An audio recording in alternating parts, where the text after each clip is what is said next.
Jumpa kembali dalam pembelajaran Bahasa Indonesia dengan Bapak Bayu. Pada pembelajaran kali ini kita akan melanjutkan materi dari buku tematik 6B. Silahkan kalian persiapkan buku serta peralatan untuk belajar.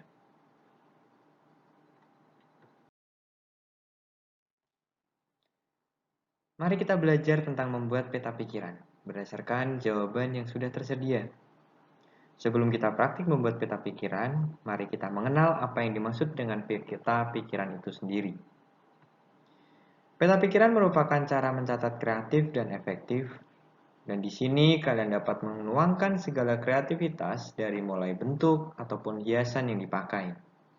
Dari sisi efektif, kalian hanya menuliskan poin penting pada pikiran yang kalian buat. Nah, karena kali ini kita akan membuat peta pikiran berdasarkan jawaban, maka poin penting tersebut dapat digantikan dengan jawaban yang sudah kalian temukan sendiri. Mari kita coba. Sekarang kalian dapat membuka buku 6B halaman 41. Dan kalian dapat membaca teks bacaan dengan judul Pertempuran Medan Area. Pada saat membaca, pastikan posisi badan kalian dalam keadaan yang benar. Artinya, tidak pada posisi sedang tidur, rebahan, posisi santai, ataupun membungkuk. Usahakan posisi badan kalian tegak, sehingga kalian tidak akan mengalami hal-hal yang tidak akan diinginkan pada kemudian hari.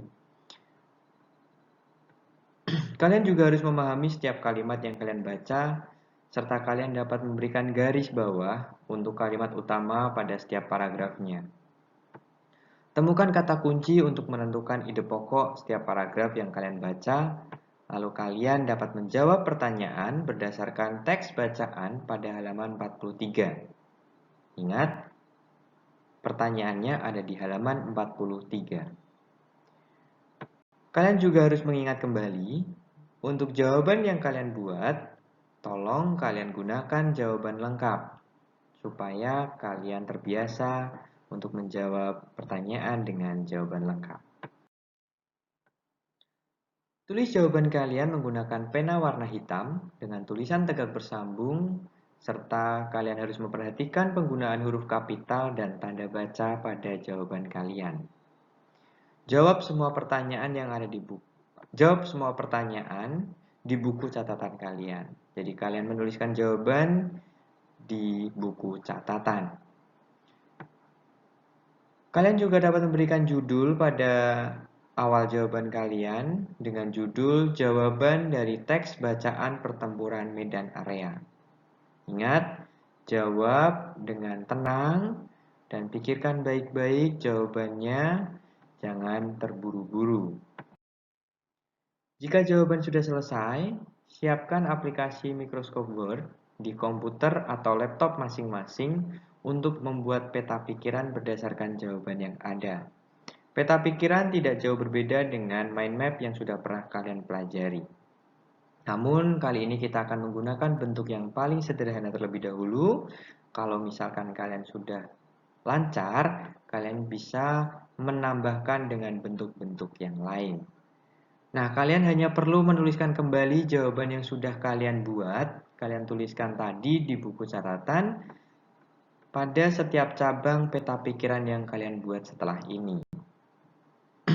Tolong kalian perhatikan baik-baik bentuk serta masing-masing bagian pada peta pikiran. Yang pertama, pada peta pikiran, itu pada bagian tengah di sini terdapat center point atau kita bisa tuliskan di sini bisa saja judul bacaan atau topik bacaan yang akan kita buat peta pikiran. Nah, perhatikan bentuk peta pikiran pada slide berikut. Pada bagian tengah, kalian dapat mengisi dengan judul teks bacaan yang sudah kalian baca tadi. Berikutnya, kalian bisa menulis jawaban yang ada pada buku catatan kalian masing-masing. Pada masing-masing kotak peta pikiran, boleh diurutkan dari pertanyaan nomor 1, 2, hingga ke 6, namun tidak perlu kalian berikan penomoran pada setiap kotaknya. Untuk bentuk, boleh kalian ubah dari kotak menjadi segitiga atau bentuk yang lain. Dari panah bisa kalian ubah juga menjadi bentuk garis. Silahkan kalian tuangkan kreativitas kalian. Selanjutnya, kalian silahkan buat peta pikiran dengan waktu yang sudah disediakan. Dan kalian harus pastikan terdapat 6 poin jawaban sesuai dengan jumlah pertanyaan yang ada di buku tematik.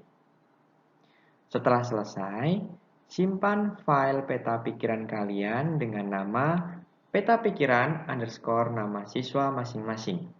Bapak berikan contoh di sini dengan pekerjaan Bapak, yaitu peta pikiran underscore Bayu Setiawan.